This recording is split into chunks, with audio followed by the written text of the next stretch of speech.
हरे कृष्णा, राधे राधे। दोस्तों, 24 जुलाई 2022 को कामिका एकादशी का व्रत रखा जाएगा। तो आइए जानते हैं इस व्रत की पौराणिक कथा।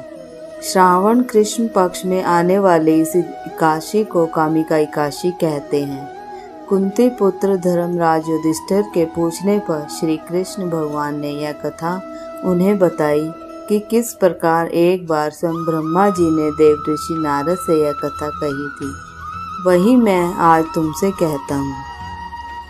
श्रावण मास की कृष्ण पक्ष की कामिका एकादशी की कथा सुनने मात्र से वाजपेयी यज्ञ का फल मिलता है।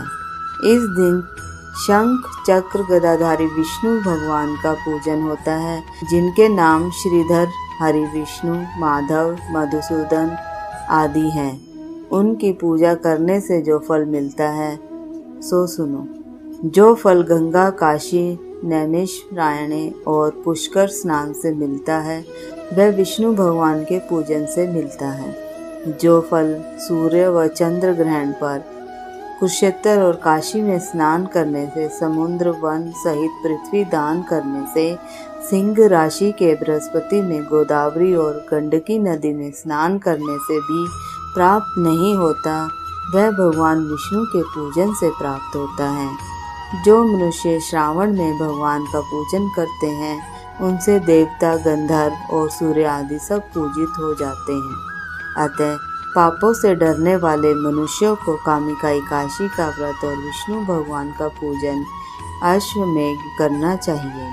पाप रूपी कीचड़ में फंसे हुए और संसार रूपी समुद्र में डूबे मनुष्यों के लिए इस एकादशी का व्रत और भगवान विष्णु का पूजन अत्यंत ही आवश्यक है। इससे बढ़कर पापों के नाशों का कोई भी उपाय नहीं है। अतः स्वयं भगवान ने यही कहा है कि कामिका व्रत से जीव कुयोनि को प्राप्त नहीं होता। जो मनुष्य इस एकादशी के दिन भक्ति पूर्वक तुलसी दल भगवान विष्णु को अर्पण करते हैं वे इस संसार के समस्त पापों से दूर हो जाते हैं। विष्णु भगवान रत्न, मोती, मणि तथा आभूषण आदि से इतने प्रसन्न नहीं होते जितने कि तुलसी दल से प्रसन्न होते हैं।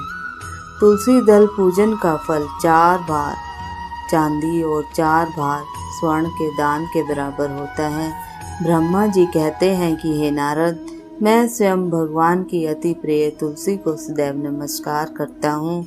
तुलसी के पौधे को सींचने से मनुष्य की सब यातनाएं नष्ट हो जाती हैं और उनके दर्शन मात्र से सब पाप भी नष्ट हो जाते हैं और स्पर्श से मनुष्य पवित्र हो जाता है। कामिका एकादशी के बारे में एक अन्य कथा के अनुसार प्राचीन काल में किसी गांव में एक ठाकुर जी थे। क्रोधी ठाकुर का एक ब्राह्मण से झगड़ा हो गया और क्रोध में आकर ठाकुर से ब्राह्मण का खून हो जाता है। अतः अपने अपराध की क्षमा याचना हेतु ब्राह्मण की क्रिया उसने करनी चाहिए, परंतु पंडितों ने उसे क्रिया में शामिल होने से ही मना कर दिया और वह ब्रह्म हत्या का दोषी बन गया।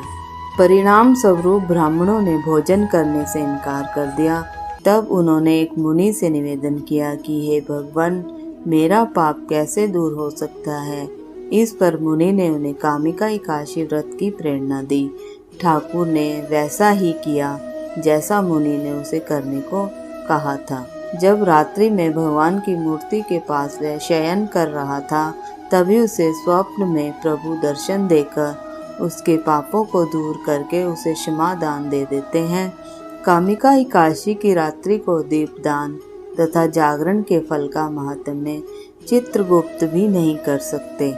जो इस एकादशी की रात्रि को भगवान के मंदिर में दीपक जलाते हैं उनके पितृ स्वर्ग लोक में अमृत पान करते हैं तथा जो घी या तेल का दीपक जलाते हैं वे 100 करोड़ दीपकों से प्रकाशित होकर सूर्य लोक को जाते हैं।